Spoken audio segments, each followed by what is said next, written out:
Actually, I was a state wrestling champion in Waterloo, Iowa in the early 50s. And for 8 years, I was a butcher after I got out of high school. I went to service for 2 years. And what I did, like everybody else, I got married. At the time I got married, I didn't care about what I made. I spent every nickel on nothing, had a great time. But as soon as I got married, I found out there's a refrigerator you have to pay for, a sofa, rent. And though it really made me hot, I found out my wife likes to eat 3 times a day. So what it was accumulation of bills. And it so happened at the same time, the wrestling out of Kansas City started a little local show in Waterloo, KWWL, and 3 or 4 of the guys were on there. They weren't main eventers, but I said, wait a minute. I wrestled 3 of them in high school, beat them very bad, wrestled a couple in college, and I hate to say this, but they actually wasn't in my category, and at the time I didn't realize that the gentleman I was talking about wasn't figured in on the main events. It was just part of the card. But I just happened to talk to the guy, and like I said, I was a butcher for 8 years, but I was taking home $90 a week. Well, one of the guys on the underneath card said he's making about $400 a week. I said, oh, I should get into that. So I talked to the promoter.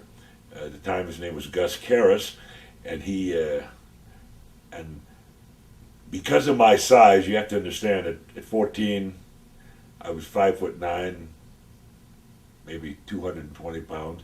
But at 15, I was 6'2", 310 pounds. Wow. So I was bigger than the average guy. But I had found out that all the little guys, even to this day, one of the reasons that you'll find me, I never was a heavy drinker, never was a heavy smoker, because the little guy said, boy, if we ever get you drunk, we're going to beat you up. Well, I had never allowed myself to get beat up. I walked away from a lot of fights, even though I could whip the guy, but a lot of times I never seen any reason. So anyway, because of the Bill situation as being married, I started into wrestling, and what happened, the promoter said, as big as you are, and I tried a couple guys, like I say, the preliminary guys, and they had absolutely no chance against me whatsoever, because in them days, like I taught a guy later on, the Undertaker, I could take him right down right away, put a hold on him and say, where are we going from here? And so he said, I can't really put you over my main eventers because they wouldn't allow that. So they asked me to come up with some gimmick where I was a little silly. I started actually at 64, by 65 I changed over to the ox gimmick where I was just from the farm, and I discovered, which I've had for 40 some years, that automatically I was a great talker on the tube. I got on the tube and I just said, Ma don't want me to get worked up. She just wants me to squeeze the snot out of these guys and come home, but don't get angry at the referee and don't push the fans. And one of the things I did for 40 years, never touched the fan. As you know, I had quite a few stitches put in my head from a couple riots. Even then, the fans that hit me, I didn't hit back because I felt that I was the one working them up. Why should I be mad at them? Now, I know a lot of guys said, hey, I beat a couple 300 or a couple 150 pounders up and 110 pounders. I never wanted that reputation either. I just wanted to know that any link that I had to do, I wanted to be Ox Baker, just one of the boys. And that was my start of my success in business, because all Ox Baker ever wanted to do was be one of the boys. Let me ask you about your high school background in amateur wrestling. Is it true you got thrown out of high school and all? I got what? Were you ever thrown out of your high school? The fallacy about that there was, I was on the football team, and at 300 pounds, I was a great defensive end.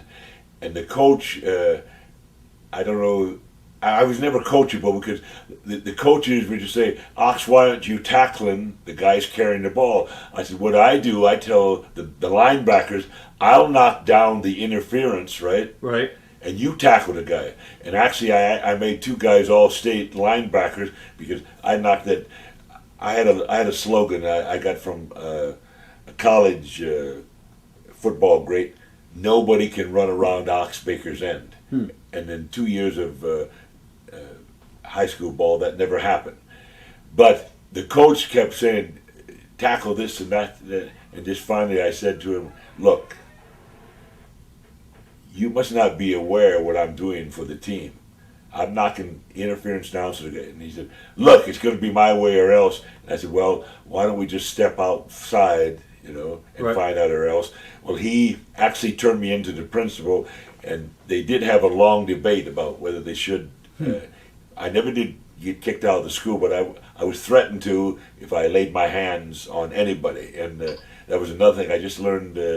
Don't put your hands on people. Yell at them, do a lot of things, but even today, which is worse now, is you can get in a lot of trouble by putting your hands on anybody. Yeah.